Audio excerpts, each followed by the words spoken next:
Hi, I'm Dr. Harika, obstetrician, gynecologist and infertility specialist, Narayana women centre Anakapalli.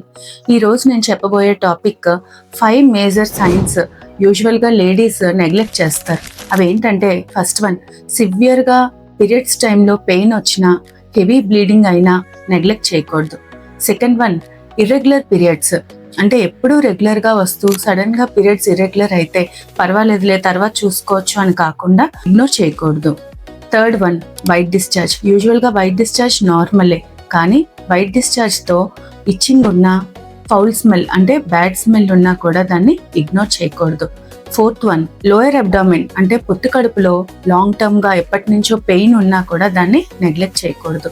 Fifth point ఏంటంటే నెలసరి లాగిపోయాక అంటే menopause వచ్చిన తర్వాత కూడా కొంతమందికి బ్లీడింగ్ చూపిస్తూ ఉంటుంది, దాన్ని కూడా మనం నెగ్లెక్ట్ చేయకూడదు. ఈ 5 లక్షణాలు ఉన్నప్పుడు నెగ్లెక్ట్ చేయకుండా దగ్గరగా ఉన్న గైనకాలజిస్ట్ దగ్గరికి వెళ్ళి చూపించుకోవడం మంచిది. Hospital address Varun Bajaj showroom back side, Udumadaka road, Anakapalli.